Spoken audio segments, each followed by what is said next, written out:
This is podcast psychology. Hello. Okay, let's talk about this idea of, well, profound inner peace, like being so centered that criticism, judgment, life's curveballs, they just don't shake you. It's a really powerful aim, isn't it? And Carl Jung, he had some deep insights into how we might actually get there. Right, and his angle wasn't about, like, building thicker skin necessarily. No, not at all. It was much more about transforming the inner world. He fundamentally believed our experience of reality isn't just about what's objectively out there. It's about us. Exactly. It's filtered through what's going on inside us. Which is why we're doing this deep dive into, you could almost call it Jung's spiritual secret for becoming, well, unaffected. It really comes down to that quote, doesn't it? We do not see things as they are. But as we are. Yeah, it's Yeah. crucial. That internal landscape shapes everything. Your perception, your reactions. So the stuff we carry inside, hidden parts, maybe disowned parts, Jung argued that facing and integrating those is the key. That's how we build that inner strength, that unshakable core. And this whole process, this journey towards becoming a whole, integrated self, that's what he called individuation. Right, individuation, weaving together the conscious and the unconscious. Precisely. It's not about being perfect, but about being whole.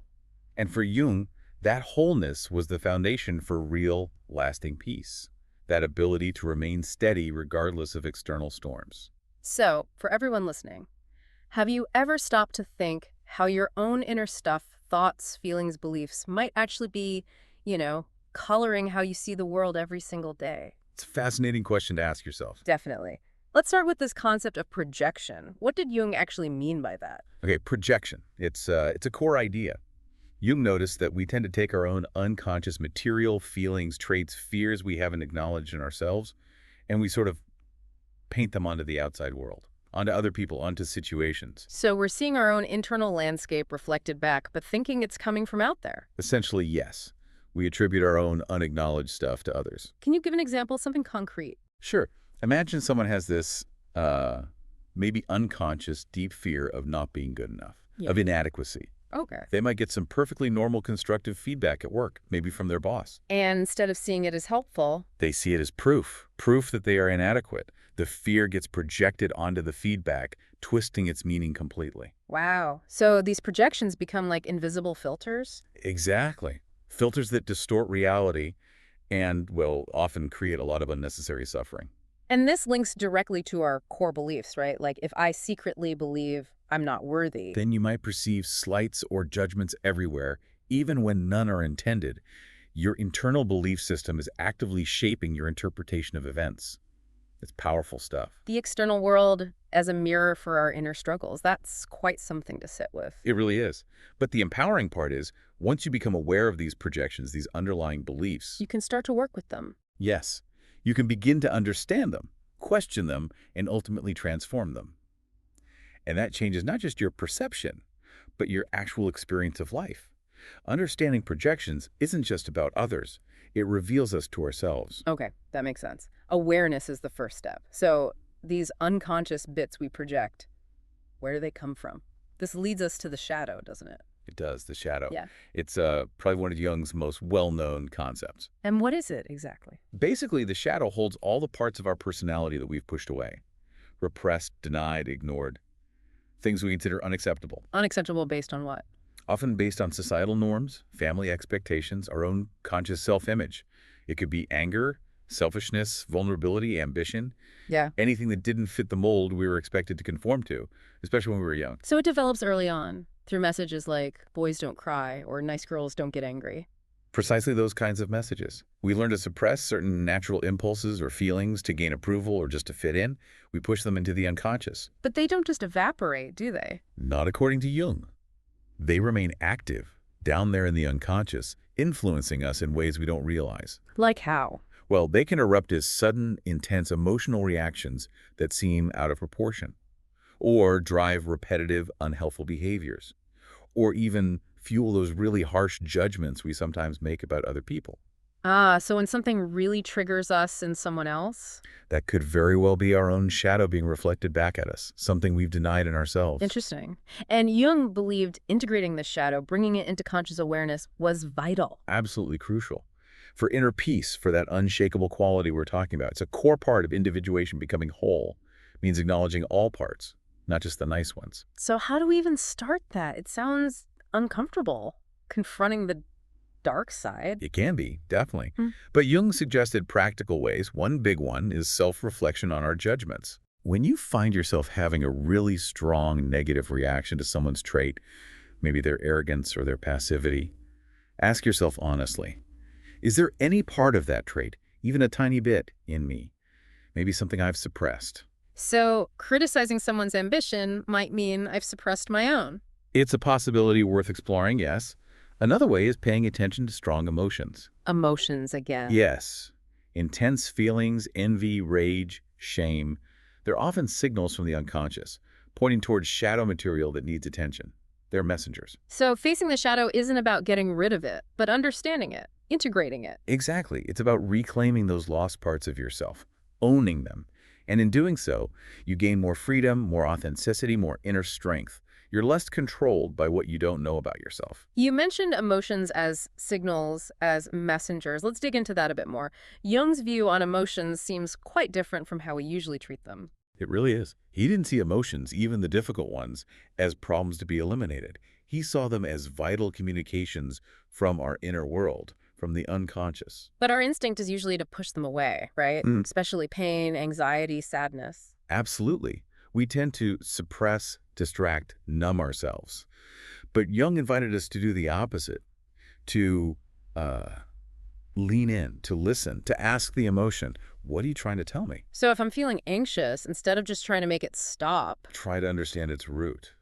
Is it signaling a deeper fear? Perhaps, like we said, a fear of failure or maybe a fear of change.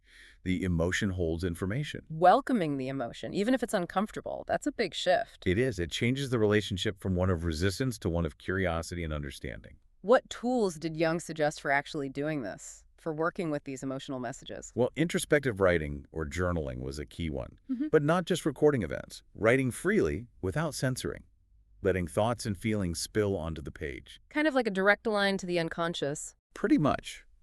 It helps bypass the conscious filter and can reveal underlying patterns, beliefs, and the roots of certain emotional responses. And dream analysis, that was huge for you. Absolutely central. He saw dreams as the royal road to the unconscious, speaking in a symbolic language.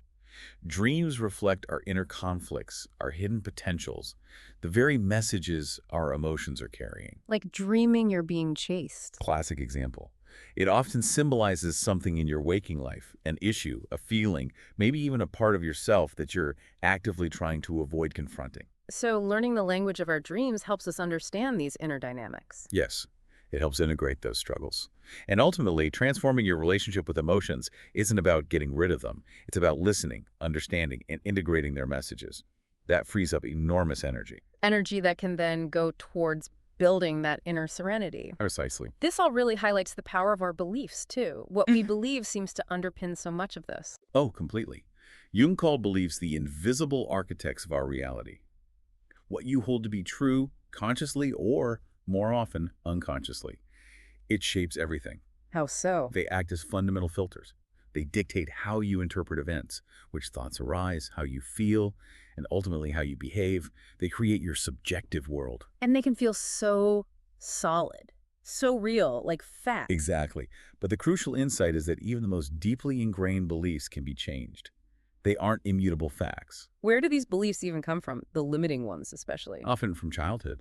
Direct messages we received, experiences we had, interpretations we made. Life is hard. I'm not smart enough. You have to struggle to succeed. These get internalized. And create these mental boxes we live inside. Right. Restrictive frameworks. And Jung also pointed to the collective unconscious as a source. The shared universal human stuff. Yes. It holds archetypes, myths, cultural narratives. Mm-hmm. Some are empowering, but others can reinforce limiting societal beliefs, maybe about suffering or success or relationships. These seep into our personal belief systems too. Okay, so beliefs are powerful. They come from various places. How do we actually change the ones that are holding us back? The ones blocking that inner peace? Jung's approach starts, again, with awareness, becoming conscious of the beliefs running the show. How? Just noticing recurring thoughts. That's a key way. Identify a thought pattern that feels limiting, like I always mess things up. Then actively question it. Question its truth. Yes, ask, is this absolutely true? Always. Or is it a story I've learned? Challenge its validity. Find counter evidence in your own experience. Just stopping to question it, that feels like it could create some space. It does. It loosens the belief script. Yeah. Then the next step is consciously choosing and installing a replacement belief. One that's more empowering. Exactly. One that aligns with your values, your potential. So instead of "I always mess things up," maybe it's "I learn from every experience and I'm capable of growth." And then you just repeat the new one. Repetition is key. Consciously affirm the new belief. Look for evidence that supports it. Act as if it's true. You're essentially reprogramming your mind over time. It sounds like work, but powerful work. It is. Because when you change those core beliefs, you change your filter. You change how you perceive the world, how you interact with it, how you feel. You reclaim your inner power. Now, one more piece feels important here. In our world today, being constantly connected seems like the goal. Isolation often gets a bad rap. But Jung saw it differently, didn't he? He really did. He saw intentional isolation, solitude, not as escaping life, but as a vital practice for inner work, for transformation. So, not loneliness, but chosen solitude. Precisely. Creating a kind of sacred space, as he might put it. Time and space away from external noise and demands, specifically to turn inward. Why is that so important? Because it's in that quiet, that stillness, that the deeper stuff can surface. The thoughts you usually push away, the feelings you ignore, the whispers of your own soul, the big existential questions. Yeah. They have space to emerge when the outer world fades back. It allows you to actually listen to yourself. Yes, it allows for confrontation with the self, in a way. Jung himself practiced this intensely, didn't he? At his bowling tower. Right. He built that stone retreat. And he'd go there for periods of deep solitude, not to hide, but to immerse himself in his inner world, engage with his unconscious through dreams, writing, reflection. It was fundamental to his own process. Okay, most of us can't build a personal tower. How can regular people practice this? It doesn't need to be dramatic. It can be small, regular moments. A quiet walk in nature, deliberately leaving the phone behind. 10 minutes of meditation each morning. An hour set aside for journaling without interruption. Just carving out intentional pockets of quiet. Exactly. Little sanctuaries in time. These moments allow those buried aspects, those inner messages, to actually be heard. And doing this regularly builds that inner strength, that unshakable quality. That's the idea. Through consistent, intentional solitude, you deepen self-knowledge. You integrate more of yourself. You connect with something more stable within than the shifting sands of external events. It fosters resilience from the inside out. So, wrapping this all up, the core message from Jung seems incredibly consistent. If you want that deep, unshakable inner peace, The work isn't primarily out there, changing circumstances or people's opinions. it's in here, transforming our own inner world. Exactly. Through that journey of individuation, understanding projections, integrating the shadow, listening to emotions, transforming beliefs, and valuing that inner connection fostered by solitude. It's a path, not a destination, right? Yeah. Requires courage. Definitely. It's ongoing. Uh-huh. But the payoff Jung suggested is huge. Freedom. Freedom from being tossed around by external judgments. Freedom from being ruled by unexamined emotions. True serenity. Real inner strength. It really comes back to that quote you mentioned earlier, he who looks outside dreams, he who looks inside awakens. A powerful reminder of where the real transformation happens. So maybe the final thought for everyone listening is this. What's one small, manageable step you could take, maybe even this week, to consciously look inside, to begin that awakening process Jung described?